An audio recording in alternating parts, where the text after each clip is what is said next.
Alina Damayanti adalah definisi wanita sukses di usianya yang baru menginjak 34 tahun. Sebagai direktur operasional di sebuah firma konsultan teknologi multinasional, harinya dipenuhi dengan rapat tingkat tinggi, analisis data yang rumit, dan pengambilan keputusan yang bisa memengaruhi nasib ratusan karyawan. Ia adalah wanita yang terbiasa memegang kendali. Otaknya bekerja secara sistematis dan logis.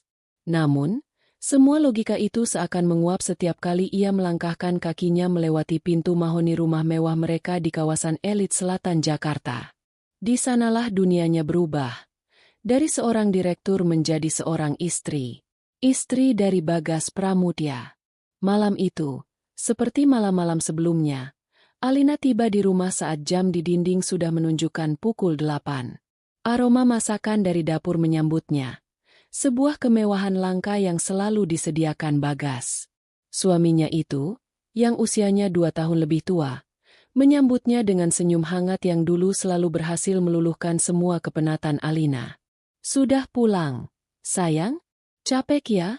sapa Bagas, mengambil tas kerja dari tangan Alina dan menaruhnya di meja konsol. Ia mengenakan kaos polo santai dan celana pendek. Terlihat nyaman seolah telah menghabiskan sepanjang hari di rumah. "Seperti biasa. Rapat anggaran tidak pernah menyenangkan," jawab Alina sambil melonggarkan ikatan syal di lehernya. Matanya menyapu ruang tengah yang luas. Televisi layar lebar menyala tanpa suara, menampilkan pertandingan sepak bola. Di meja kopi, konsol permainan video tergeletak di samping cangkir kopi yang sudah dingin. "Aku sudah siapkan makan malam. Sup iga kesukaanmu," kata Bagas, menuntunnya ke meja makan. Di permukaan, semuanya terlihat sempurna. Seorang suami yang perhatian, rumah yang megah, dan kehidupan yang mapan. Namun, selama 6 bulan terakhir, Alina merasakan adanya retakan-retakan kecil yang tak kasat mata namun terasa tajam di fondasi pernikahan mereka. Retakan itu muncul dalam bentuk keheningan yang canggung, tatapan mata yang terlalu cepat beralih, dan getaran ponsel yang segera dibalik saat ia mendekat. Malam itu, retakan itu terasa semakin nyata. Saat mereka sedang makan, ponsel Bagas yang tergeletak di meja bergetar dan layarnya menyala. Refleks Alina menangkap sebuah nama sebelum Bagas dengan sigap menyambar ponsel itu dan membalikannya. Proyek baru. Jantung Alina berdesir tidak nyaman. Bukan karena nama itu sendiri, tapi karena cara Bagas merebut ponsel itu seolah benda itu adalah granat yang siap meledak. "Siapa?" tanya Alina, berusaha menjaga suaranya tetap netral. "Oh, ini Rahmat, mitra potensial untuk proyek baru yang sedang aku rintis." "Biasa, follow up," jawab Bagas sedikit gugup. Lalu dengan cepat memasukkan ponsel ke dalam saku celananya. Alina tidak melanjutkan. Ia tahu Bagas sedang merintis sebuah usaha di bidang event organizer setelah usaha sebelumnya yang juga didanai Alina gagal total. Ia ingin percaya pada suaminya. Ia sangat ingin mempercayainya. Maka, ia memilih untuk menelan kejanggalan itu bulat-bulat. Seperti ia menelan kuah sup iga yang malam itu terasa hambar di lidahnya. Kecurigaan itu ia pendam dalam-dalam hingga beberapa hari kemudian, saat Bagas mendatanginya di ruang kerja pribadinya. Alina sedang memeriksa beberapa dokumen penting. Kacamatanya bertengger di ujung hidung. Bagas masuk, membawakan secangkir teh hijau, dan duduk di kursi di hadapan Alina dengan ekspresi serius yang dibuat-buat. "Ada yang mau aku bicarakan, Lin. Ini penting." Mulainya. Alina melepas kacamatanya, memberikan perhatian penuh. "Ada apa, Mas?" Bagas menarik napas dalam-dalam, mempersiapkan pidato yang sepertinya sudah ia latih. "Usaha yang sedang aku rintis ini, sekarang ada di titik krusial. Aku dapat tawaran kemitraan strategis yang bisa membuat perusahaan kita melesat. Ini kesempatan sekali seumur hidup. Mitra ini punya jaringan yang sangat luas. Tapi dia minta komitmen." "Komitmen seperti apa?" tanya Alina. Insting bisnisnya langsung menyala. "Komitmen dana. Mereka mau lihat keseriusan kita." Mereka mau kita melakukan ekspansi cepat, buka kantor yang lebih representatif, rekrut tim inti yang solid. Ini momentum pasar. Sayang. Kalau kita lewatkan sekarang, kita akan menyesal. Alina mengernyitkan dahi. Berapa dana yang kamu butuhkan?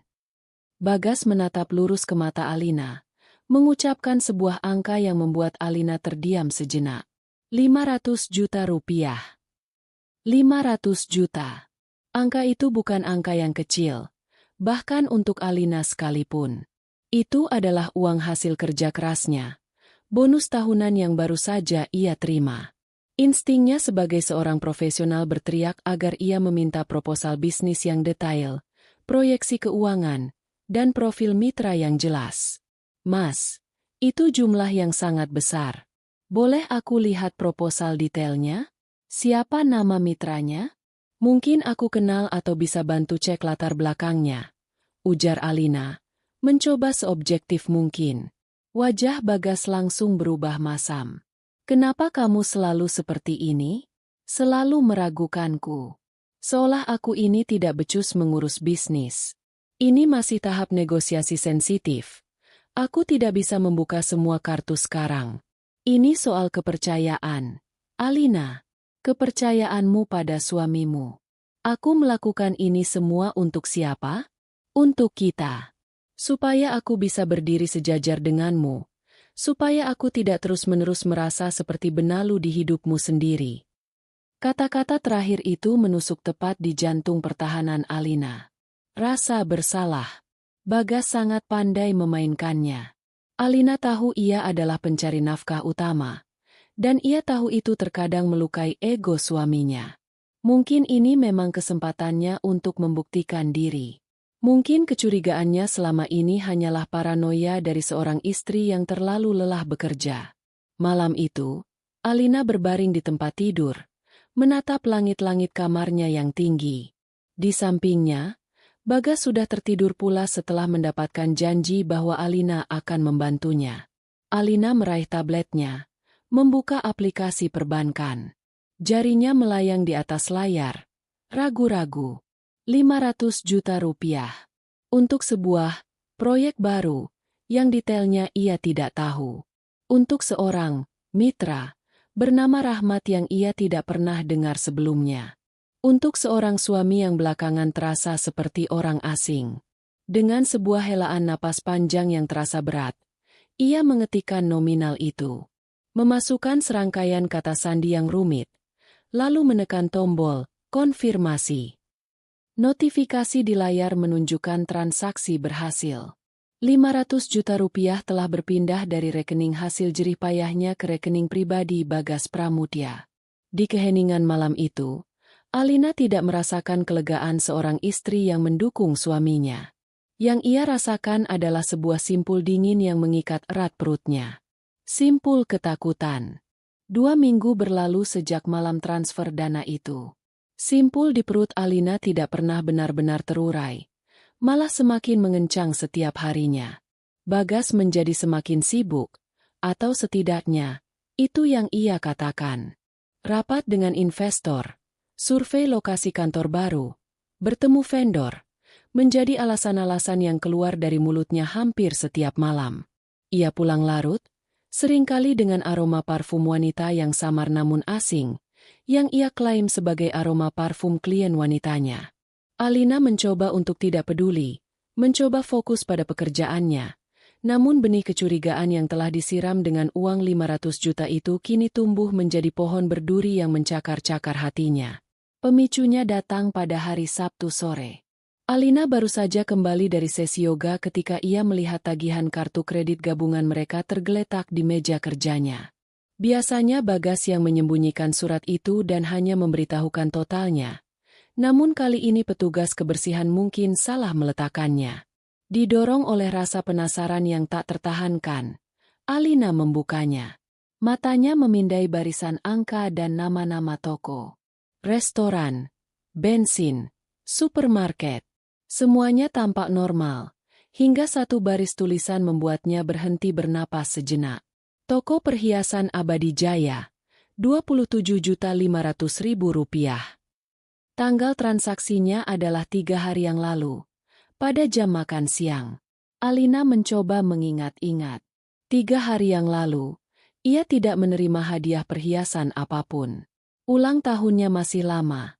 Ulang tahun pernikahan mereka juga sudah lewat. Jantungnya berdebar kencang.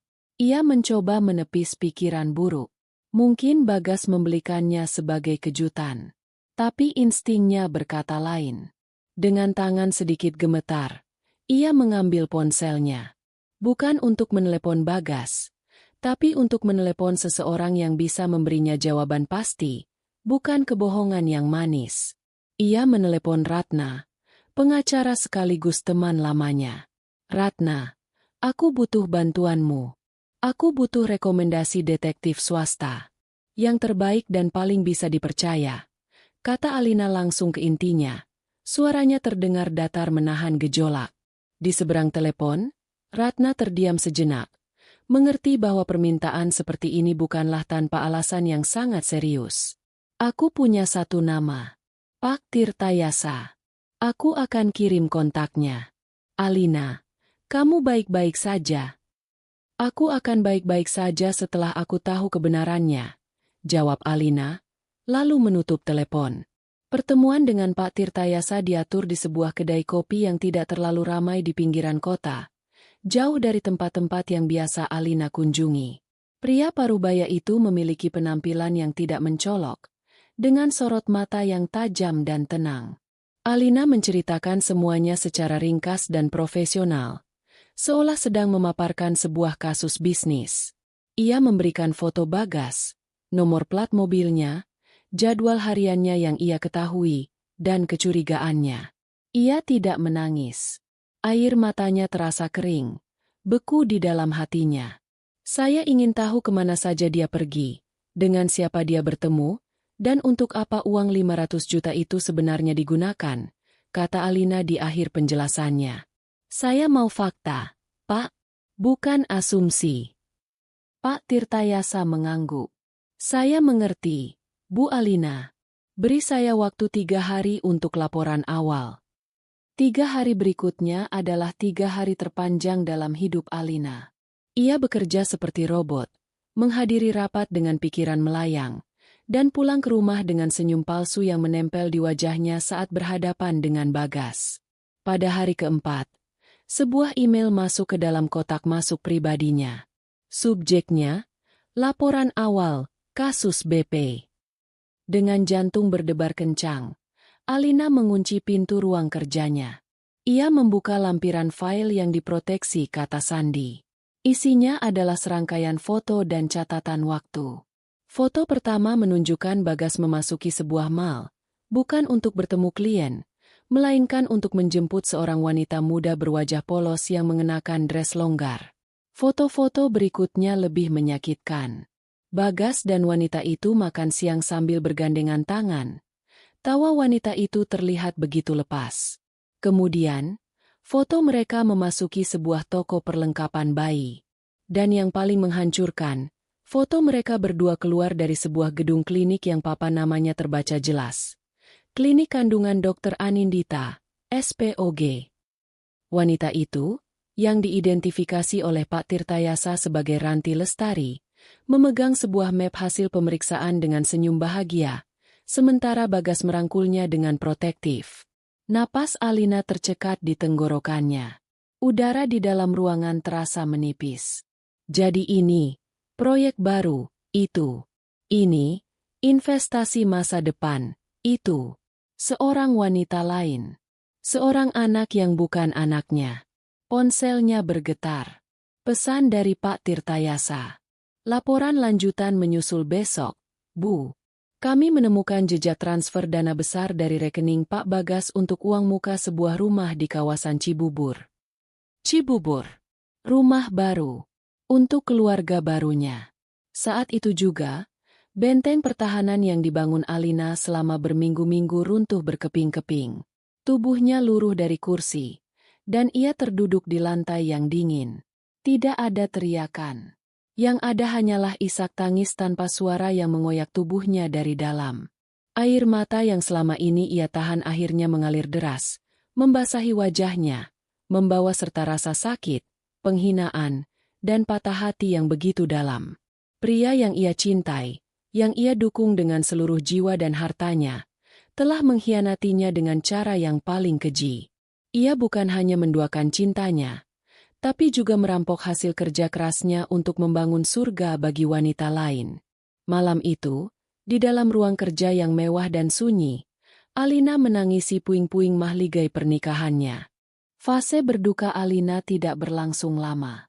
Setelah 2 hari membiarkan dirinya tenggelam dalam kesedihan yang pekat, sesuatu di dalam dirinya berubah. Air mata yang mengering digantikan oleh kilatan baja di matanya.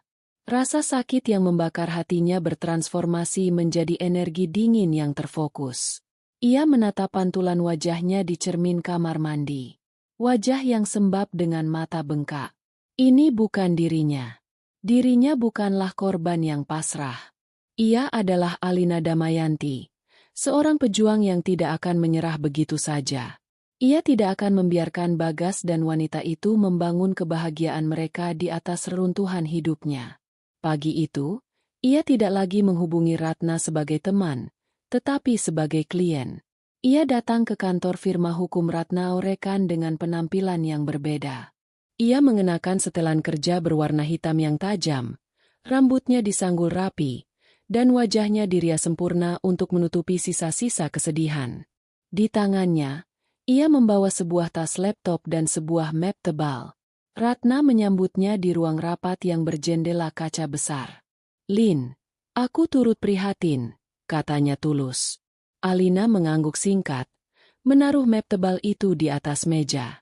"Aku tidak butuh simpati, Ratna. Aku butuh strategi." Ia membuka map itu. Di dalamnya ada laporan lengkap dari Pak Tirtayasa, termasuk foto-foto, identitas Ranti, alamat klinik kandungan, hingga bukti awal pembelian rumah di Cibubur. Di sampingnya, ia meletakkan laptopnya dan membuka sebuah file spreadsheet. "Ini adalah rekapitulasi semua aset atas namaku. Rumah yang kami tinggali, lunas, atas namaku. 2 mobil, BPKB atas namaku. Ini adalah rincian dana yang aku transfer ke Bagas selama 5 tahun terakhir untuk modal usaha yang tidak pernah berhasil. Totalnya hampir 2 miliar rupiah. Dan ini," Alina menunjuk satu baris paling atas, "adalah bukti transfer 500 juta yang terbaru. Uang yang kini ia gunakan untuk membelikan rumah dan menikahi selingkuhannya." Ratna, seorang pengacara perceraian yang sudah melihat berbagai macam drama rumah tangga, menatap dokumen-dokumen itu dengan takjub. Kliennya kali ini bukan korban yang bingung, melainkan seorang jenderal yang sudah siap berperang dengan amunisi lengkap. "Apa yang kamu inginkan, Alina?" tanya Ratna, suaranya serius. "Aku mau semuanya kembali. Setiap sen yang menjadi hakku." "Tapi itu saja tidak cukup," jawab Alina, matanya menatap tajam. "Aku tidak mau bercerai diam-diam. Aku mau mereka merasakan apa yang aku rasakan. Penghinaan. Kehancuran. Aku mau semua orang yang memuja Bagas sebagai pria sukses dan suami idaman tahu siapa dia sebenarnya. Aku mau keluarganya, yang selama ini hidup dari uangku sambil tersenyum manis di depanku, ikut merasakan kejatuhannya." Ratna bersandar di kursinya. Itu rencana yang sangat agresif. Bisa menjadi bumerang jika tidak dieksekusi dengan sempurna. "Karena itu aku datang padamu," sahut Alina. "Aku punya ide. Biarkan pernikahan itu terjadi. Biarkan mereka merasa sudah menang. Biarkan mereka mengundang semua teman dan kerabat untuk menyaksikan kebahagiaan palsu mereka." Alina mencondongkan tubuhnya ke depan. Suaranya pelan namun penuh penekanan.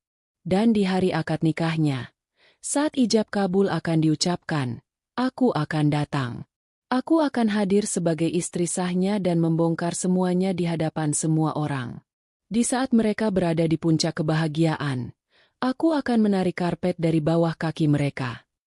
Ratna terdiam, memproses keberanian dan kekejaman rencana itu. Itu adalah strategi bumi hangus. Berisiko tinggi, Tetapi jika berhasil, dampaknya akan sangat menghancurkan bagi pihak lawan. Jika kita mau melakukan ini, kita harus bergerak tanpa celah, kata Ratna akhirnya. Semangatnya sebagai pengacara tertantang. Kita kumpulkan semua bukti kepemilikan. Akta jual beli rumah, BPKB mobil, bukti transfer bank selama bertahun-tahun. Kita siapkan surat somasi, gugatan cerai, dan permohonan sita aset. Semuanya harus siap dalam satu map untuk dieksekusi pada hari haji. Sejak hari itu, kehidupan ganda Alina dimulai. Di rumah, ia adalah istri yang mulai memaklumi kesibukan suaminya. Sesekali bertanya tentang proyek, itu dengan nada datar yang disalahartikan Bagas sebagai tanda kepasrahan. Di luar rumah, ia adalah seorang arsitek pembalasan. Setiap malam, setelah Bagas tertidur, ia menghabiskan waktu berjam-jam di ruang kerjanya. Mencetak laporan rekening koran dari 5 tahun lalu, menyusunnya secara kronologis. Ia menyorot setiap transfer dengan tulisan, uang sekolah keponakan, biaya rumah sakit ibu mertua, modal usaha Bagas ketiga, cicilan mobil ayah mertua. Setiap lembar kertas yang ia cetak terasa seperti serpihan jiwanya yang ia kumpulkan kembali. Proses itu menyakitkan, membuka kembali luka-luka lama tentang betapa bodohnya ia, betapa butanya ia oleh cinta. Namun, setiap dokumen yang berhasil ia kumpulkan juga memberinya kekuatan. Ini bukan lagi hanya tentang uang. Ini tentang harga dirinya yang telah diinjak-injak. Suatu hari, ia menemukan sebuah kotak tua di bagian bawah lemari. Isinya adalah album foto pernikahan mereka. Ia menatap foto dirinya dan Bagas yang tersenyum bahagia di pelaminan. Wanita di foto itu tampak begitu naif, penuh harapan. Alina mengelus foto itu dengan ujung jarinya, bukan dengan kerinduan, tetapi dengan perasaan kasihan pada dirinya yang dulu. Ia tidak membuang album itu. Sebaliknya, ia mengambil satu foto terbaik mereka berdua dan memasukkannya ke dalam map tebal yang kini ia beri label, Proyek Akad Nikah. Foto itu akan menjadi bagian dari presentasinya nanti. Sebuah pengingat visual bagi semua orang tentang pengkhianatan yang telah terjadi. Di akhir minggu ketiga, map itu sudah setebal kamus. Semua amunisi telah terkumpul.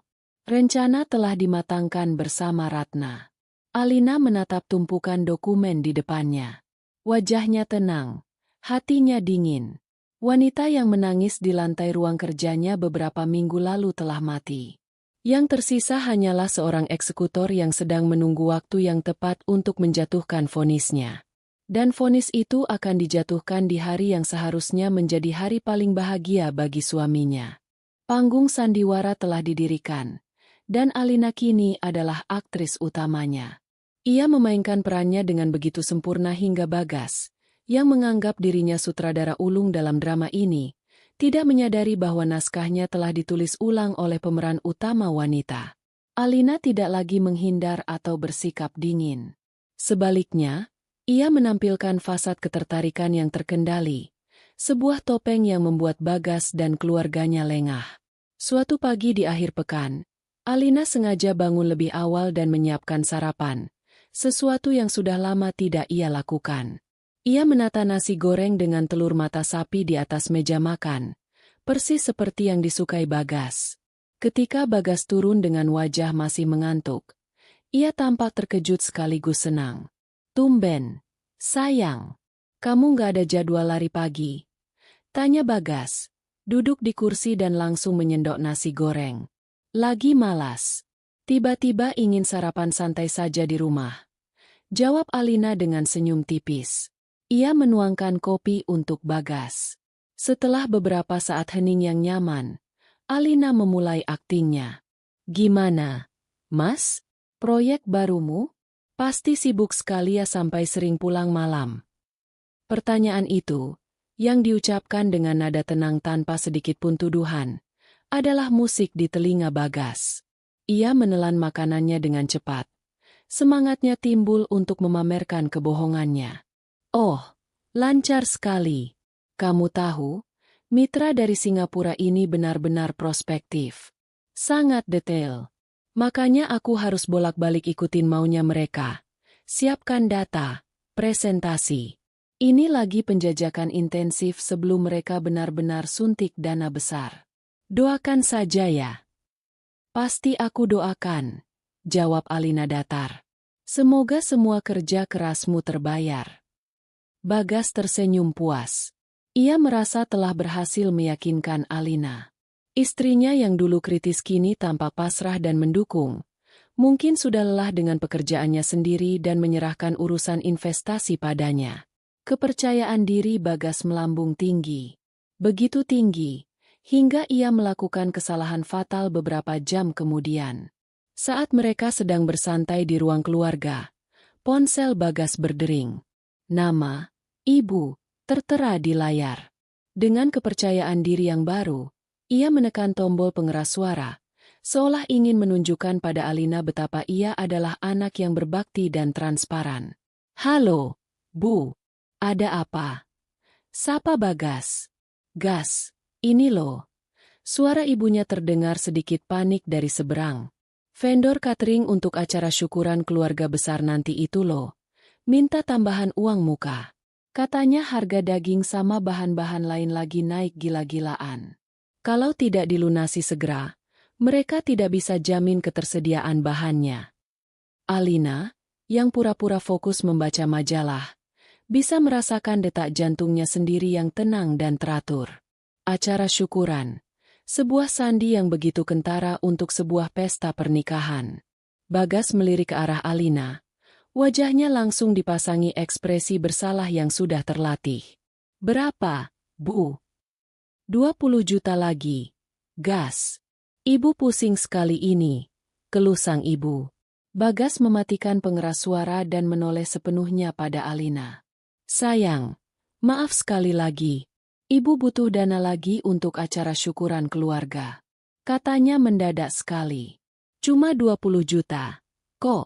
Nanti aku pasti ganti kalau proyekku yang ini sudah cair. Kasihan ibu kalau stres. Alina menutup majalahnya perlahan. Ia menatap Bagas, bukan dengan tatapan curiga, melainkan dengan tatapan penuh pengertian palsu. Ini adalah umpan yang ia tunggu-tunggu. Oh, tentu saja. Urusan ibu harus diutamakan. Kasihan beliau kalau sampai pusing memikirkan ini, kata Alina dengan suara lembut. Kemudian, ia melancarkan gerakannya. Tapi jangan pakai uangmu, Mas. Simpan saja untuk keperluan proyekmu. Biar aku saja yang transfer langsung ke vendornya. Lebih praktis, kan? Minta saja nomor rekening vendornya ke ibu. Bagas terdiam sejenak. Rencananya adalah meminta uang tunai atau transfer ke rekeningnya. Lalu ia akan membayar vendor dengan harga yang sudah ia markup. Rencana Alina ini lebih efisien, namun memotong jalur keuntungannya. Tapi ia tidak bisa menolak. Menolak akan terlihat sangat aneh. Ide bagus. Sayang, kamu memang solutif sekali, kata Bagas, berusaha menyembunyikan kekecewaannya. Ia segera menelepon ibunya kembali untuk meminta nomor rekening vendor. 5 menit kemudian, sebuah pesan masuk ke ponsel Alina dari Bagas, berisi nama bank dan nomor rekening atas nama Berkah Catering. Tanpa banyak bicara, Alina membuka aplikasi perbankan di ponselnya dan melakukan transfer. Ia bahkan menunjukkan layar transaksi berhasil pada Bagas. Sudah ya, Mas. Sampaikan ke ibu. Jangan khawatir lagi, katanya. Malam itu, di dalam kesunyian ruang kerjanya, Alina kembali menyalakan printernya. Selembar kertas berisi bukti transfer 20 juta rupiah untuk Berkah Catering keluar. Ia mengambil kertas itu, merasakan teksturnya yang nyata. Ini bukan lagi hanya soal pengkhianatan emosional. Ini adalah penipuan finansial yang terencana dan melibatkan seluruh keluarga. Ia membuka binder tebalnya yang berlabel Proyek Akad Nikah. Dengan tangan yang mantap, ia memasukkan bukti transfer itu ke halaman paling belakang. Binder itu terasa semakin berat. Semakin padat berisi kebohongan-kebohongan mereka. Dan setiap kebohongan itu akan menjadi pemberat yang menenggelamkan mereka semua. Waktu berjalan dengan ritme yang aneh. Bagi Bagas, waktu terasa berjalan cepat menuju hari kebahagiaannya.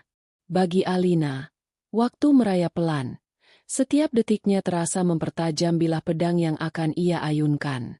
Ia terus memainkan perannya sebagai istri yang suportif namun sedikit menjaga jarak. Sebuah sikap yang Bagas tafsirkan sebagai tanda bahwa Alina sudah menyerah pada pernikahan mereka dan hanya tinggal menunggu waktu untuk berpisah secara baik-baik. Bagas semakin ceroboh, semakin tidak peduli untuk menutupi jejaknya. Hingga suatu hari, kecerobohan itu memberikan Alina potongan puzzle terakhir yang ia butuhkan. Bagas memutuskan untuk membawa mobil sport 2 pintu yang biasa ia pakai ke salon mobil untuk perawatan menyeluruh. Biar kinclong lagi, sayang. Mau ketemu klien penting, harus representatif, katanya pada Alina pagi itu. Sore harinya, saat mobil itu kembali diantar ke rumah, Bagas sedang tidak ada. Alina yang menerimanya.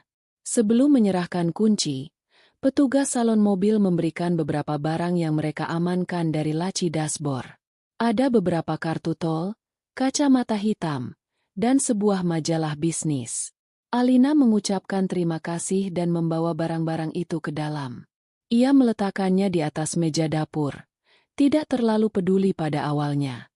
Namun saat hendak memindahkan majalah itu ke rak, sesuatu yang kaku terselip di dalamnya terjatuh ke lantai. Sebuah kartu undangan. Alina membungkuk untuk mengambilnya. Jantungnya berhenti berdetak sesaat. Kertasnya tebal berwarna krem, dengan ukiran sulur berwarna emas yang berkilauan di tepinya. Dengan tangan yang mulai dingin, ia membacanya. Dengan memohon rahmat dan ridho Allah Subhanahu wa Ta'ala, kami bermaksud menyelenggarakan syukuran dan akad nikah putra-putri kami. Bagas Pramudya, putra tercinta dari Bapak Hartono o Ibu Ida Pramudya. Dengan Ranti Lestari, putri tercinta dari Bapak Suryas Ibu Wati. Di bawahnya, tertera tanggal, waktu, dan lokasi gedung serbaguna yang mewah di pusat kota. Tanggalnya adalah hari Sabtu, 2 minggu dari sekarang. Nama Alina tidak ada di sana. Seolah ia tidak pernah ada. Ia telah dihapus dari narasi kehidupan pria itu. Yang lebih menyakitkan adalah nama orang tua Bagas, Bapak Hartono dan Ibu Ida, terpampang dengan bangga sebagai pihak yang mengundang. Orang-orang yang selama ini ia hormati seperti orang tuanya sendiri, yang biaya pengobatannya ia tanggung, yang setiap hari raya ia kirimi hadiah terbaik, ternyata adalah konspirator utama dalam pengkhianatan ini. Alina tidak berteriak. Ia tidak merobek undangan itu. Ia hanya berdiri mematung di dapur, memegang bukti fisik penghapusannya. Udara terasa berat, dan ia butuh pegangan pada meja agar tidak jatuh. Ini berbeda dari laporan detektif atau data perbankan. Ini adalah pernyataan resmi. Pernyataan bahwa ia tidak berarti apa-apa. Ia membawa undangan itu ke kamarnya. Bukan untuk menangis, tapi untuk berpikir. Ia berjalan ke walk-in closet miliknya yang luas, sebuah ruangan yang lebih besar dari kamar tidur banyak orang. Di salah satu dinding, tergantung foto pernikahan raksasa dirinya dan Bagas. Sebuah kenang-kenangan yang ia simpan karena terlalu berat untuk diturunkan sendirian. Ia menatap wajahnya di foto itu. Wajah wanita muda yang penuh cinta dan harapan. Lalu ia menatap kembali undangan di tangannya. Kontras itu begitu brutal, begitu menyakitkan. Gelombang kemarahan yang dingin dan hening menyapu dirinya. Ini bukan lagi sekadar mengambil kembali apa yang menjadi haknya. Ini adalah tentang merebut kembali eksistensinya. Dengan tangan yang kini tidak lagi gemetar, ia mengeluarkan ponselnya. Ia tidak meributkan hal ini pada Bagas. Itu akan merusak segalanya. Sebaliknya, ia meletakkan undangan itu di atas meja riasnya yang bercahaya, dan mengambil fotonya dari berbagai sudut dengan resolusi tertinggi. Foto itu, bukti pengkhianatan paling visual. Langsung ia kirimkan ke email Ratna, pengacaranya. Subjeknya singkat. Hari H. Di badan email, Ia hanya menulis satu kalimat. Kita punya tanggalnya. Persiapkan semuanya. Setelah itu, ia dengan hati-hati menyelipkan kembali undangan itu ke dalam majalah dan meletakkannya kembali di antara tumpukan barang dari mobil, persis seperti saat ia menemukannya. Ia tidak mau Bagas curiga sedikit pun. Mulai hari itu, ada yang berubah dari Alina. Ia menjadi lebih tenang, lebih diam. Sebuah ketenangan yang mengerikan. Ketenangan seorang prajurit di parit perlindungan, mendengarkan derap langkah musuh yang mendekat, sambil memeriksa senjatanya untuk terakhir kali. Bagas salah mengartikan ketenangan itu. Ia menganggap Alina sudah apatis, sudah siap melepaskannya, dan itu membuatnya semakin berani dan tidak sabar. Malam itu, Alina tidak bisa tidur. Ia berdiri di depan lemari pakaiannya yang berisi deretan blazer, kemeja sutra, dan gaun-gaun formal. Matanya tidak tertuju pada pakaian kerjanya. Pikirannya melayang, merancang busana untuk hari persidangannya. Bukan di pengadilan, tapi di sebuah pesta pernikahan. Ia butuh sesuatu yang tak terlupakan. Bukan gaun hitam tanda berkabung. Bukan putih tanda kepasrahan. Ia menginginkan warna merah. Merah delima yang pekat. Warna kekuatan. Warna darah. Warna perhitungan. Hitung mundur telah mencapai titik akhir. Besok adalah hari Sabtu. Hari yang tertera di undangan pengkhianatan itu. Seluruh kota seolah menahan napas. Atau mungkin hanya perasaan Alina saja. Baginya, udara terasa lebih padat. Dan setiap suara terdengar lebih tajam. Pukul 7 malam, ia berada di kantor Ratna. Ini adalah rapat strategi final mereka. Ruangan itu terasa seperti markas komando militer sebelum serangan fajar. Di atas meja mahoni yang besar, tergeletak binder, proyek akad nikah, yang kini sudah sangat tebal. Di sebelahnya, ada beberapa map lain berisi dokumen-dokumen hukum yang sudah ditandatangani dan diberi materai. Kita ulangi sekali lagi, kata Ratna. Suaranya tajam dan fokus. Kamu akan masuk tepat sebelum ijab kabul dimulai. Berjalanlah ke depan. Minta izin pada penghulu untuk bicara. Setelah kamu selesai memaparkan fakta-fakta kunci dan menunjukkan bukti utama, kamu berikan sinyal kepadaku. Aku akan duduk di baris ketiga di sisi kanan. Alina mengangguk. Sinyal itu adalah ia akan melepas syal sutra tipis dari lehernya dan meletakkannya di atas meja. Begitu sinyal diberikan, lanjut Ratna, menunjuk pada asistennya yang duduk di sudut. Tim saya akan langsung menelepon kontak prioritas di pihak bank untuk mengeksekusi pembekuan semua rekening Bagas dan rekening gabungan. Secara bersamaan, kurir kedua yang sudah siaga di luar gedung akan masuk dan menyerahkan map berisi salinan bukti dan surat somasi ini kepada Bapak Surya, ayah Ranti. Gugatan cerai lengkap dengan semua lampiran ini akan langsung didaftarkan secara online pada detik itu juga. Semuanya sinkron. Tidak ada ruang untuk kesalahan. Alina menatap tumpukan dokumen itu. Itu adalah seluruh kehidupan pernikahannya yang telah didokumentasikan dalam bentuk aset dan pengkhianatan. Ia merasa aneh, seolah melihat kehidupan orang lain. Bagaimana jika mereka panik dan melakukan kekerasan? Timku juga ada di sana. 2 orang pria berbadan tegap yang akan menyamar sebagai tamu. Mereka akan melindungimu. Jangan khawatir. Jawab Ratna menenangkan. Setelah rapat selesai, Alina mengemudi pulang. Jalanan Jakarta terasa lengang. Pukul 9 malam, ponselnya berdering. Nama, Bagas, muncul di layar. Halo, jawab Alina. Suaranya netral. Sayang, aku mau kasih kabar. Aku tidak bisa pulang malam ini, kata Bagas. Terdengar suara keramaian samar di latar belakang. Meeting dengan investor Singapura ini ternyata berlanjut sampai besok pagi sekali. Jadi aku putuskan menginap di hotel dekat lokasi proyek saja, biar besok tidak telat. Kamu tidak apa-apakan sendiri di rumah. Kebohongan itu begitu transparan, begitu malas. Lokasi proyek itu adalah gedung pernikahan. Investor Singapura Itu adalah keluarganya dan keluarga Ranti.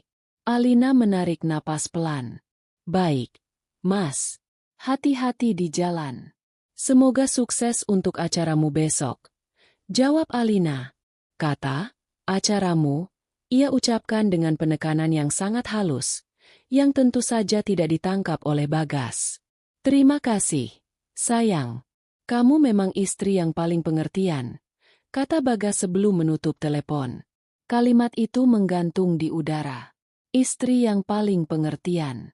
Alina tertawa kecil tanpa suara. Tawa yang getir. Ia tiba di rumah mewah yang terasa kosong dan dingin itu. Ini adalah malam terakhirnya sebagai istri Bagas Pramudya. Malam terakhir dari sebuah babak hidup yang penuh kepalsuan. Ia tidak panik. Ia tidak merasa cemas. Ia bergerak dengan ketenangan yang nyaris suci. Ia naik ke lantai 2, langsung menuju walk-in closet.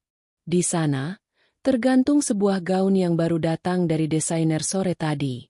Gaun terusan selutut berwarna merah delima pekat, dengan potongan leher asimetris yang elegan dan kuat. Bahannya jatuh dengan sempurna, memancarkan kemewahan yang tidak berlebihan. Ia menyentuh kain itu, dingin dan halus. Kemudian, ia berjalan perlahan menyusuri setiap sudut rumah.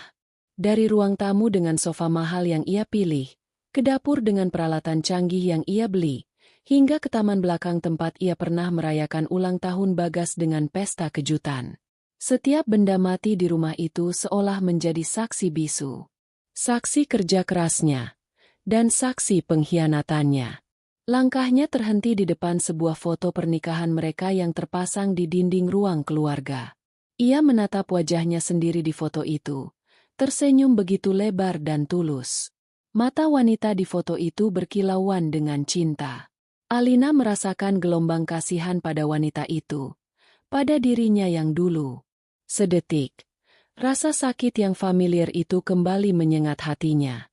Sakit karena kehilangan cinta yang ia kira nyata. Namun, bayangan binder tebal di ruang kerjanya dengan cepat memadamkan percikan emosi itu.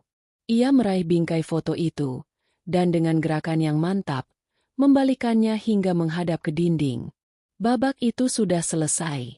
Ia kembali ke kamarnya dan berdiri di depan cermin besar. Ia tidak sedang mengagumi penampilannya. Ia menatap lurus ke dalam matanya sendiri, mencari sisa-sisa ketakutan atau keraguan. Tidak ada. Yang ada hanyalah lautan tekad yang tenang dan dalam. Badai akan datang besok, dan ia tidak sedang berlindung dari badai itu. Ia adalah badainya. Ponselnya bergetar di atas meja rias. Pesan dari Ratna. Semua siap. Sampai jumpa besok. Alina mengambil ponselnya dan mengetik balasan singkat. Satu kata yang menyegel takdir banyak orang. Siap. Gedung serbaguna itu telah disulap menjadi sebuah taman surga duniawi. Ribuan bunga mawar putih dan lili menghiasi setiap sudut, menebarkan aroma wangi yang lembut. Karpet putih tergelar di sepanjang lorong utama, menuju sebuah panggung kecil tempat meja akad diletakkan dengan latar belakang dekorasi kristal yang berkilauan. Para tamu, yang terdiri dari kerabat dan kolega, mengenakan pakaian terbaik mereka, berbisik dan tertawa kecil sambil menikmati alunan musik gamelan yang syahdu. Suasananya sempurna. Di pusat perhatian, Bagas Pramudya duduk dengan gagah. Ia mengenakan setelan beskap berwarna putih gading yang dirancang khusus. Wajahnya berseri-seri memancarkan kebahagiaan seorang pria yang merasa telah memenangkan segalanya. Di sampingnya, Ranti Lestari duduk dengan anggun, mengenakan kebaya yang serasi, riasannya sempurna. Ia terlihat sedikit gugup, jemarinya terus meremas jemari Bagas. Namun senyum bahagia tak pernah lepas dari bibirnya yang dipoles lipstik berwarna lembut. Ia sedang mengandung, dan sebentar lagi ia akan menjadi istri dari pria tampan dan kaya raya yang duduk di sebelahnya. Di barisan paling depan, kedua orang tua Bagas, Hartono dan Ida, duduk dengan dagu terangkat. Senyum puas terukir di wajah mereka. Mereka menyalami tamu-tamu penting dengan bangga, seolah ini adalah pesta penobatan keluarga mereka ke dalam strata sosial yang lebih tinggi. Mereka telah berhasil. Anak laki-laki mereka akan menikah lagi dengan wanita yang akan memberinya keturunan, dan fondasi finansial mereka, yang selama ini ditopang oleh Alina, kini akan diamankan selamanya. Lihat, Pak, bisik Ida pada suaminya. Semua orang penting datang. Bagas benar-benar membuat kita bangga. Di sisi lain, keluarga Ranti juga tampak bahagia, meski sedikit canggung berada di tengah kemewahan yang tidak biasa bagi mereka. Mereka percaya Bagas adalah pengusaha muda yang sukses dan akan menjamin masa depan putri mereka. Penghulu telah duduk di tempatnya, membuka-buka buku catatannya. Mikrofon di depannya sudah menyala. Ia berdeham kecil, bersiap untuk memulai prosesi yang sakral. Suasana menjadi hening. Musik gamelan perlahan mereda. Semua perhatian tertuju ke depan. Tepat pada saat itu, saat keheningan mencapai puncaknya, pintu utama ballroom yang tinggi dan berdaun dua itu berayun terbuka. Gerakan itu tanpa suara, namun dampaknya seperti dentuman meriam. Semua kepala secara serempak menoleh ke belakang. Alunan musik yang tersisa berhenti total. Di ambang pintu, berdiri seorang wanita. Alina Damayanti. Ia tidak masuk dengan tergesa-gesa atau marah. Ia berdiri diam sejenak, membiarkan kehadirannya meresap ke dalam ruangan. Ia mengenakan gaun merah delima yang memeluk tubuhnya dengan sempurna. Warnanya begitu kontras dengan dominasi warna putih dan pastel di dalam ruangan, membuatnya menjadi satu-satunya titik fokus. Riasannya tajam dan elegan, rambutnya disanggul modern, memperlihatkan leher jenjangnya yang dihiasi kalung berlian sederhana. Ia tidak terlihat seperti wanita yang patah hati. Ia terlihat seperti seorang ratu yang datang untuk mengambil alih kerajaannya. Wajah Bagas adalah kanvas dari horor yang murni. Senyumnya membeku, lalu luruh.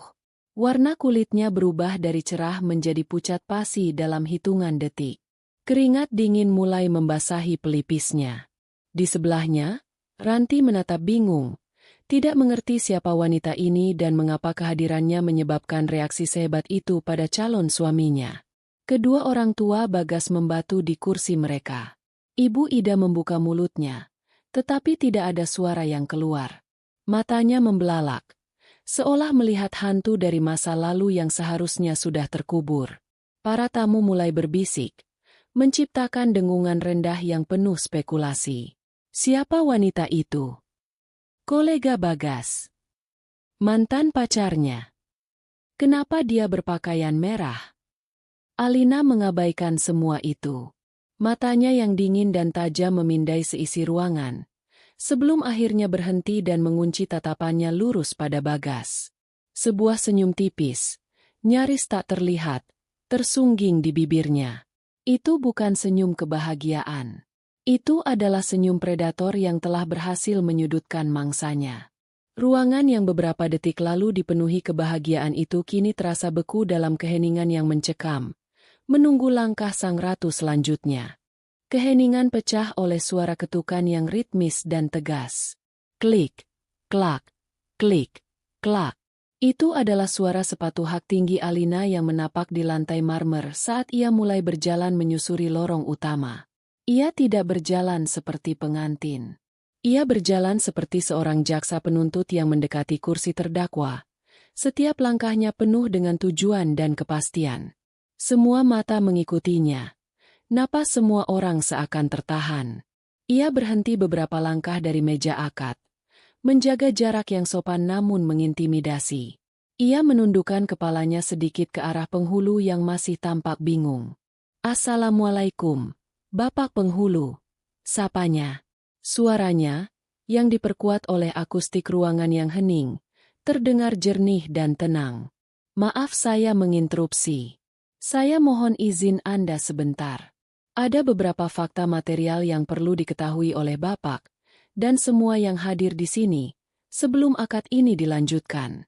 Karena pernikahan ini, ia berhenti sejenak, membiarkan kata-katanya menggantung, didasarkan pada serangkaian penipuan. Pernyataan itu meledak di tengah keheningan. Dengungan di antara para tamu berubah menjadi gumaman yang lebih keras. Wajah orang tua Ranti berubah dari bahagia menjadi cemas dan bingung. Alina tidak memberi mereka waktu untuk memproses.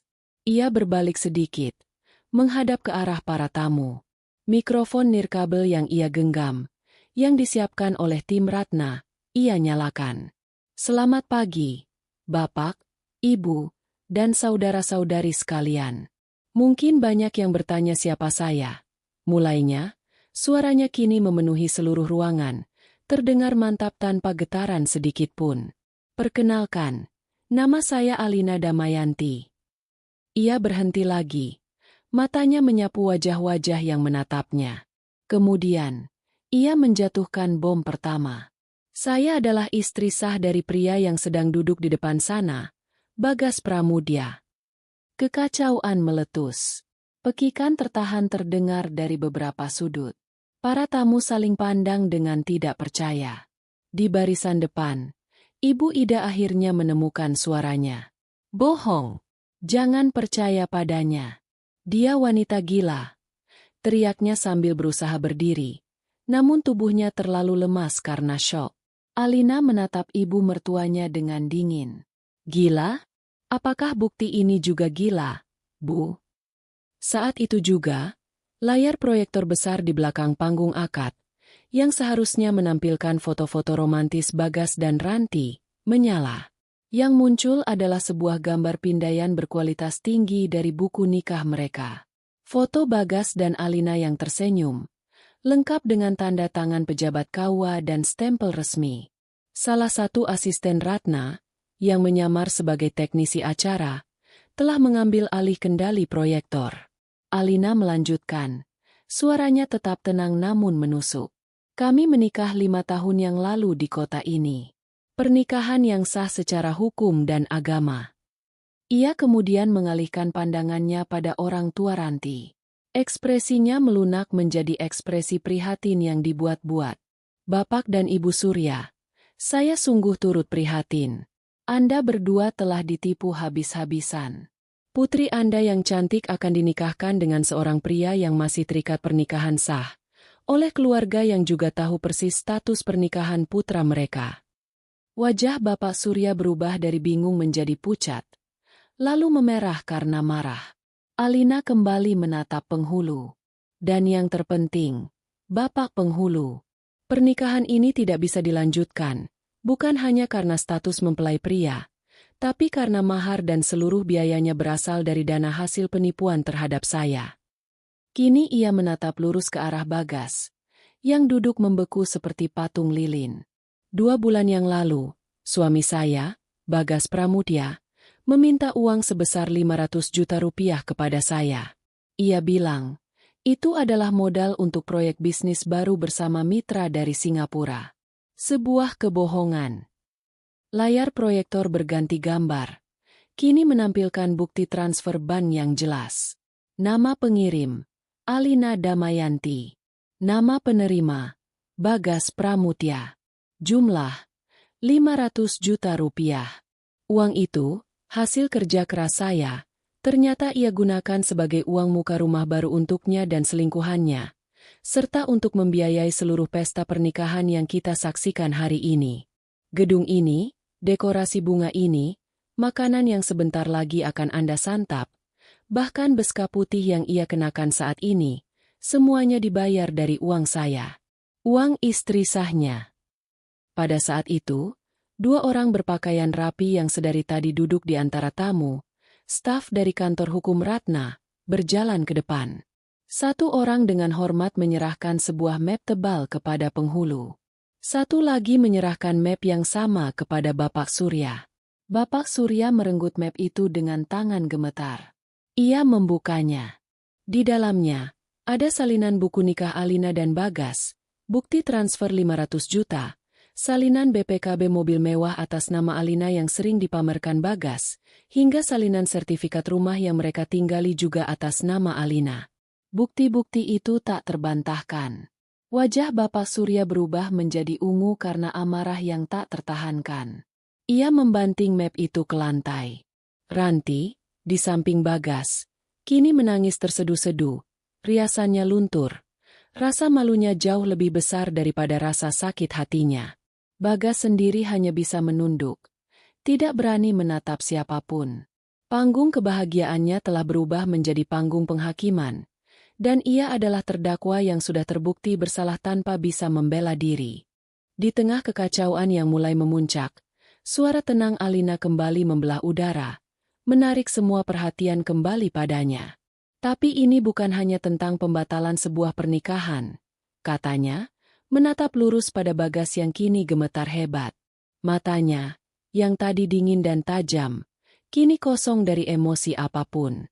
Seolah ia sedang melihat benda mati. Ini adalah tentang konsekuensi. Dengan gerakan yang pelan dan sangat teatrikal, Alina mengulurkan tangannya ke leher. Ia melepas syal sutra tipis berwarna merah delima yang melengkapi gaunnya. Kain ringan itu melayang sejenak sebelum ia meletakkannya dengan lembut di atas meja kosong di dekatnya. Sinyal telah diberikan. Di barisan ketiga, Ratna, yang telah mengamati semuanya dengan saksama, mengangguk tipis. Ia mengeluarkan ponselnya dan menekan satu nomor di panggilan cepat. "Jalankan," katanya singkat, lalu menutup telepon. Aksi dan reaksi terjadi nyaris bersamaan. Di kursinya, Bagas, dalam kepanikan yang luar biasa, meraih ponselnya. Mungkin ia ingin menelepon seseorang untuk meminta bantuan, atau mungkin, didorong oleh insting, ia ingin memeriksa benteng pertahanannya yang terakhir, rekening banknya. Para tamu yang berada di dekatnya bisa melihat dengan jelas bagaimana wajah Bagas berubah dari pucat menjadi kelabu. Matanya membelalak ngeri menatap layar ponselnya. Aplikasi perbankannya menunjukkan pesan yang mengerikan. Rekening dibekukan atas permintaan otoritas. Ia mencoba membuka aplikasi lain untuk kartu kreditnya. Limit Anda telah ditangguhkan. Tali kekuasaan finansialnya, sumber kepercayaan dirinya, telah diputus total dalam 1 detik. Pada saat yang sama, pintu samping ballroom terbuka dan seorang kurir berseragam masuk, menyerahkan map dokumen kepada Bapak Surya, yang masih berdiri gemetar karena marah. Itu adalah surat somasi resmi dari kantor hukum Ratna, menuntut pertanggungjawaban atas penipuan pernikahan. Dan kemudian, neraka benar-benar pecah. "Penipu!" raung Bapak Surya. Amarahnya meledak tak tertahankan lagi. Ia menendang meja akad di depannya hingga terbalik. Piring-piring kecil dan gelas-gelas pecah berantakan di lantai. "Kamu sudah menipu anak saya. Mempermalukan keluarga kami di depan semua orang." Ia menerjang ke arah Bagas. Tangannya terkepal, siap melayangkan pukulan. Beberapa kerabat Ranti segera menahannya. Ibu Ranti menjerit histeris lalu jatuh pingsan, menciptakan kepanikan baru. Para tamu undangan, yang tadinya hanya penonton, kini menjadi bagian dari kekacauan. Banyak yang bergegas menuju pintu keluar, sementara yang lain, terutama yang lebih muda, mengeluarkan ponsel mereka dan mulai merekam drama yang luar biasa ini. Video penghancuran Bagas Pramudya mulai menyebar secara viral bahkan sebelum acara itu benar-benar berakhir. Ibu Ida, Ibu Bagas, akhirnya berhasil mengumpulkan kekuatannya. Ia berlari ke arah Alina. Wajahnya basah oleh air mata amarah dan penghinaan. "Alina, kamu tega sekali. Kamu menghancurkan hidup anakku satu-satunya." Alina tidak mundur. Ia menatap wanita tua itu dengan tatapan kasihan yang dingin. "Anda yang menghancurkannya, Bu. Saat Anda mengajarinya bahwa tidak apa-apa hidup dari hasil kerja keras orang lain. Saat Anda ikut menikmati uang saya sambil berkomplot di belakang saya. Sekarang, silakan nikmati hasil dari perbuatan Anda sekeluarga." Kata-kata itu diucapkan dengan tenang, lebih menyakitkan daripada tamparan. Ibu Ida terhuyung mundur, seolah benar-benar tertampar oleh kebenaran. Tugas Alina di sini sudah selesai. Ia tidak perlu tinggal untuk menyaksikan sisa-sisa kehancuran. Pertunjukannya sudah berakhir. Dengan anggun, ia berbalik. Dua pria berbadan tegap yang sedari tadi siaga di dekatnya kini bergerak, mengapitnya di sisi kiri dan kanan, membuka jalan melewati kerumunan yang kacau. Alina berjalan keluar dari ballroom itu tanpa menoleh ke belakang sekalipun. Ia bisa mendengar teriakan, tangisan, dan suara barang pecah di belakangnya. Namun semua itu terdengar seperti suara dari dunia lain. Dunianya yang lama. Ia mendorong pintu utama dan melangkah keluar, kembali ke bawah sinar matahari yang terang. Ia berhenti sejenak di puncak tangga, menghirup udara siang yang terasa begitu segar dan bersih. Ia menarik napas dalam-dalam, sebuah napas lega yang sepertinya sudah ia tahan selama berbulan-bulan. Perang telah usai. Kemenangannya mutlak. Dan di bawah langit yang biru, untuk pertama kalinya setelah sekian lama, Alina Damayanti merasa bebas. 6 bulan telah berlalu. Musim telah berganti. Dan begitu pula kehidupan Alina Damayanti. Debu dari badai yang ia ciptakan di hari pernikahan itu telah lama mengendap. Dan kini ia menapaki tanah yang baru dan kokoh, tanah yang ia bangun sendiri. Ia tidak lagi tinggal di rumah mewah yang penuh kenangan pahit itu. Rumah itu telah ia jual, dan semua barang di dalamnya ia sumbangkan. Kini, ia menempati sebuah gria tawang, penthouse, di salah satu gedung pencakar langit paling prestisius di pusat Jakarta. Dinding kacanya yang terbentang dari lantai ke langit-langit menyajikan pemandangan kota yang tak pernah tidur. Sebuah panorama yang mengingatkannya akan kemungkinan yang tak terbatas. Apartemen itu lebih kecil dari rumah lamanya, namun terasa jauh lebih luas, lebih lapang, tidak ada sudut gelap yang menyimpan kebohongan. Semuanya bersih, modern, dan yang terpenting, 100% miliknya. Pagi itu, Alina duduk di balkonnya yang luas, mengenakan setelan yoga yang nyaman. Secangkir teh melati hangat mengepulkan uap di meja kecil di sampingnya. Di bawah sana, kota Jakarta mulai menggeliat. Ia tidak lagi memulai harinya dengan memeriksa email kantor atau membaca berita bisnis. Ia memulainya dengan keheningan, dengan beberapa menit meditasi untuk dirinya sendiri. Ia telah belajar bahwa kekayaan terbesar bukanlah angka di rekening bank, melainkan kedamaian di dalam hati. Karir Alina semakin meroket. Setelah insiden itu, ia mencurahkan energinya pada pekerjaan dengan fokus yang baru dan tajam. Ia memimpin beberapa proyek paling sukses dalam sejarah perusahaannya, mendapatkan promosi, dan kini namanya semakin disegani di industri teknologi. Namun, ia tidak lagi bekerja untuk membuktikan sesuatu pada orang lain. Ia bekerja karena ia mencintai apa yang ia lakukan. Karena itu memberinya kepuasan intelektual dan kemandirian yang mutlak. Tepat saat ia hendak masuk ke dalam untuk bersiap ke kantor, ponselnya berdering.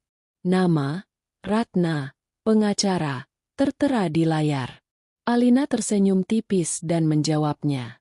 Pagi, Ratna. Ada kabar terbaru? Tanya Alina. Suaranya terdengar ringan. Pagi, Lin.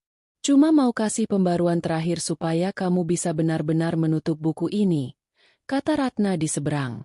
Proses perceraianmu sudah final dan berkekuatan hukum tetap sejak 3 bulan lalu. Sesuai putusan pengadilan, Bagas tidak mendapatkan apa-apa. Harta gonogini nihil. Karena semua aset terbukti milikmu sebelum dan selama pernikahan, dan ia tidak memberikan kontribusi apapun. Bagus, jawab Alina singkat. Ada lagi, lanjut Ratna. Nadanya sedikit ragu. Aku dengar beberapa kabar dari kolega. Mungkin kamu tidak tertarik, tapi aku rasa kamu berhak tahu kemana akhir dari semua ini. Aku dengarkan, kata Alina, menyandarkan tubuhnya di kursi, menatap gedung-gedung yang menjulang di kejauhan. Ratna menarik napas. Bagas dan Ranti benar-benar jatuh.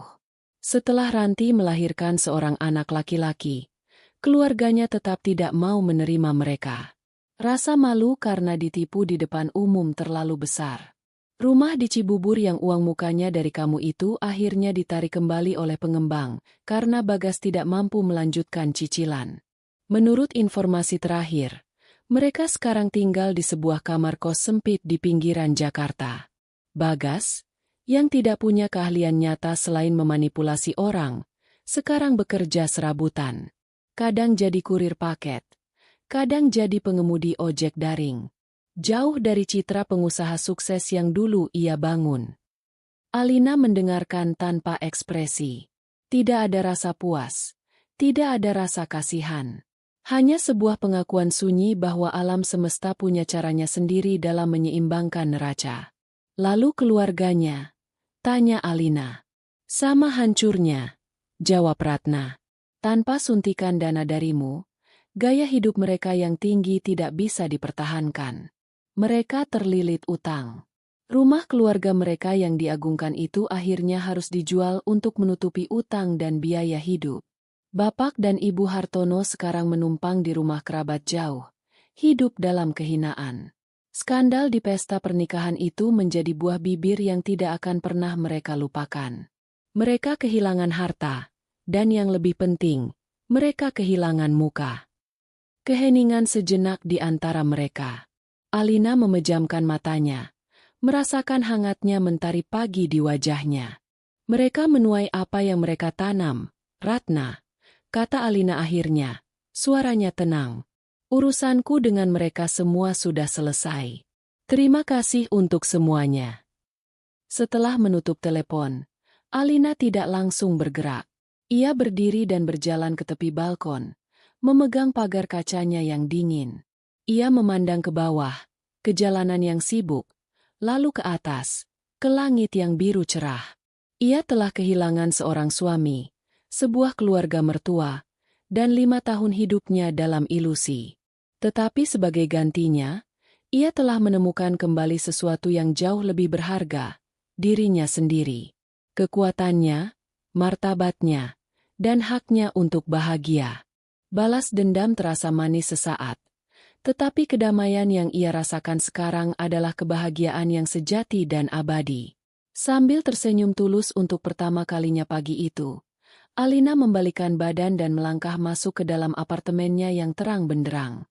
Fajar baru telah menyingsing, tidak hanya di atas kota Jakarta, tetapi juga di dalam hatinya. Dan ia siap menyambut hari itu dengan tangan terbuka. 2 tahun kemudian, gang sempit itu selalu berbau lembab, bahkan di tengah hari yang terik. Campuran aroma masakan murah dari dapur-dapur yang saling berdempetan dan bau pengap dari selokan yang mampat adalah parfum permanen di udara. Di salah satu rumah petak berlantai 2 yang catnya sudah mengelupas, di sebuah kamar berukuran 3 kali 4 meter, Bagas Pramudia melemparkan jaket ojek daringnya yang lusuh ke atas kursi plastik. Wajahnya, yang dulu selalu terawat dan cerah, kini kusam dan dihiasi kerutan lelah yang tidak sesuai dengan usianya. Pesona yang dulu bisa meluluhkan hati wanita telah terkikis oleh kerasnya jalanan dan pahitnya kenyataan. Ia merebahkan diri di atas kasur tipis di lantai, menatap langit-langit yang penuh sarang laba-laba. Pintu kamar mandi terbuka. Ranti keluar sambil menggendong Bima, anak laki-laki mereka yang kini berusia hampir 2 tahun. Wajah Ranti pun tak lagi sama. Kepolosan yang dulu ia pamerkan telah berganti dengan gurat-gurat kekecewaan. Ia menatap Bagas dengan pandangan jengkel. Sudah pulang? Uang sewa sudah ditagih lagi sama ibu kos. Susu Bima juga sudah mau habis, kata Ranti, suaranya ketus. Tidak ada lagi panggilan Mas, yang manja, hanya nada tuntutan yang dingin. Aku juga baru pulang. Ran, kamu pikir cari uang di jalan itu gampang? Panas, macet, dimaki-maki pelanggan. Ini hasilnya, kata Bagas sambil melempar beberapa lembar uang 50 ribuan yang lecek ke atas kasur. Jumlahnya bahkan tidak cukup untuk membayar setengah uang sewa. Cuma segini? Ini buat makan besok saja tidak cukup. Sergah Ranti. Dulu kamu janji mau kasih aku hidup enak, rumah mewah, mobil. Mana? Yang ada kita sekarang hidup di kandang tikus seperti ini. Jangan mulai lagi, bentak Bagas. Akhirnya bangkit duduk. Matanya menyiratkan kemarahan dan kelelahan yang mendalam. Kalau saja wanita gila itu tidak merusak semuanya, kita tidak akan seperti ini. Ini semua salah dia. Salah dia atau salah kamu yang menipu semua orang? Balas Ranti tak mau kalah. Kamu menipu aku, menipu orang tuaku, Dan sekarang kita yang menanggung akibatnya. Pertengkaran seperti ini sudah menjadi menu harian mereka. Cinta yang dulu mereka kira ada, yang sebenarnya hanyalah transaksi nafsu dan keserakahan, telah lama mati. Yang tersisa hanyalah penyesalan dan saling menyalahkan. Bima, yang merasakan ketegangan di antara kedua orang tuanya, mulai menangis. Bagas mengacak rambutnya dengan frustrasi. Ia bangkit dan berjalan keluar. Duduk di bangku kayu reot di depan kamar mereka. Ia menatap gang yang gelap. Di ujung gang, di jalan raya, sebuah mobil sedan Eropa berwarna hitam melintas dengan mulus. Kilau mobil itu seperti belati yang menusuk matanya. Sebuah pengingat menyakitkan akan kehidupan yang pernah ia cicipi dan ia sia-siakan. Ia tidak hanya kehilangan uang dan kemewahan. Ia kehilangan harga diri, kehormatan, dan masa depan. Setiap hari, ia dihantui oleh wajah tenang Alina di hari itu. Wajah yang menyegel takdirnya. Ia terjebak dalam penjara penyesalannya sendiri. Sebuah penjara tanpa jeruji namun tak mungkin ia bisa lari darinya. Dan ia tahu, ia akan mendekam di sana seumur hidupnya. Cahaya keemasan matahari terbenam membanjiri geria tawang Alina. Memantul di lantai marmer dan perabotan minimalis. Alina tertawa kecil. Kepalanya bersandar nyaman di bahu seorang pria saat mereka berdua menatap cetak biru besar yang terbentang di atas meja kopi. Pria di sampingnya adalah David, seorang arsitek ternama yang ia temui setahun lalu dalam sebuah proyek kolaborasi properti. David adalah antitesis dari Bagas. Ia tenang, matang, dan mandiri. Ia membangun reputasinya dari nol dengan bakat dan kerja kerasnya sendiri. Ia mengagumi Alina bukan karena kekayaannya, tetapi karena kecerdasan, ketangguhan, dan integritasnya. Aku rasa, jendela di sisi barat ini lebih baik kita perbesar, kata David. Jarinya menelusuri sebuah garis di cetak biru itu. Supaya kita bisa dapat pemandangan matahari terbenam terbaik dari ruang keluarga. Cetak biru itu adalah rancangan sebuah villa di tepi pantai Bali, proyek pribadi mereka. Sebuah tempat peristirahatan yang mereka rancang bersama, bata demi bata, ide demi ide. Aku setuju, jawab Alina. Matanya berbinar. Dan untuk taman belakang, aku mau ada banyak bunga melati. Aku suka aromanya. Pasti, kata David sambil tersenyum. Lalu mengecup puncak kepala Alina. Apapun yang membuatmu bahagia. Ada kehangatan yang nyaman dalam hubungan mereka. Sebuah kemitraan yang setara. Tidak ada sandiwara. Tidak ada ketergantungan. Hanya ada rasa saling menghormati dan kasih sayang yang tulus. Sesaat, Alina teringat akan masa lalunya. Dulu, ia yang membangun semuanya sendirian. Membangun karir. Membangun kekayaan, membangun rumah tangga yang ternyata hanya sebuah ilusi. Ia adalah